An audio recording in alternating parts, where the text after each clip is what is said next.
I'm Thomas, and we're gonna set up this here AquaMaxx 2 LED light fixture from unboxing it and getting the legs assembled to actually setting up a basic schedule on the digital controller. So let's get into it. When you open up the box, you'll find the Prism 2 light itself, as well as a few different packages containing the legs or super bracket, as well as an Allen key and screws. You'll also find the controller, as well as the power supply and the user manual. First thing you're going to want to do is get the light mounted onto the tank, either with the included legs or with the optional Pro mount. To assemble the legs, open all of the packages containing the super bracket tank mount components, as well as the clear screws and hex wrenches. First, using a hex wrench or screwdriver, push the horizontal arm mounts in the track on the back of the light fixture from the middle towards the outside until they're visible on both ends of the light. Next, attach the T end of the vertical arms to each of the horizontal arms using the included screws, making sure not to over-tighten them by snugging them up with one finger. Then, slip the I end of the vertical arms into the slot on the tops of the rim mounts, making sure that the mounts are facing inwards towards one another, and then screw them in place, again making sure not to over-tighten them. Next, measure the width of your aquarium from the outside of each panel, and then extend or retract those super bracket mounting arms to match that width. Place the light on the aquarium to confirm the spacing is correct, then thread in those clear plastic thumb screws into the outermost holes on the bottom of the light fixture to lock those horizontal arms in place. For those that are using the optional Pro mount, once you have it assembled following the simple diagram in the manual, it'll slide into the track on the rear of the light between those horizontal mounting arms, and it'll lock in place by using those same two clear thumb screws, but on the innermost holes.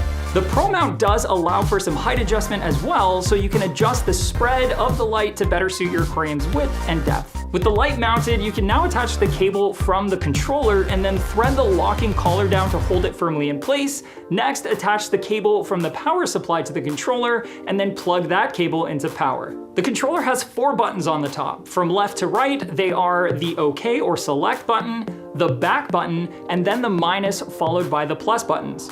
First things first, let's get the clock set up. You'll notice there's a little lock icon on the top right of the controller screen. To unlock the controller, hold the back button down for 3 seconds and you'll see the icon change. Then you can press the minus or the plus button to access the menu and keep clicking to scroll through the menu options until you reach settings and then click OK. The first setting you should see is set clock. You can click OK to enter it and you'll see the hour digits flashing. You can press the plus and minus buttons to set the hours, then press OK to switch to minutes and do the same to set them, then OK one more time to exit back to the settings menu. If you do have a preference between a 12 or a 24-hour clock, you can go back to the settings and then keep pressing the minus or plus button until you see 24-hour clock, press OK, and you can toggle between the two there.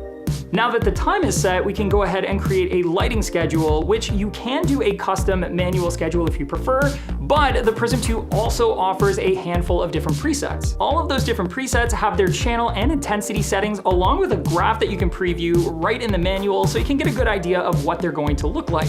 For us reefers, we have 4 options to choose from: SPS 20K, LPS 15K, Mixed Reef 10K, and Refugium Planted. The 20K, 15K, and 10K settings run throughout the day like you'd expect, while the Refugium Planted runs on a reverse schedule, so it's actually on at night, which is what most reefers prefer for their refugiums. To select a preset, first unlock the controller by holding down the back button for 3 seconds, then press the plus button to enter the menu, and select Quick Set by pressing OK. Then use the plus and minus buttons to scroll through the various presets and press OK when you find the preset that you want to use, and then press OK one more time to overwrite, which just makes sure that you want to switch over to that new preset that you've selected. After that, your AquaMaxx Prism 2 is set up and ready to grow, but for those who want to create their own custom schedule with 6 time points that can change intensity over the course of the day, along with other advanced settings like wireless pairing, then you can check out this video right here.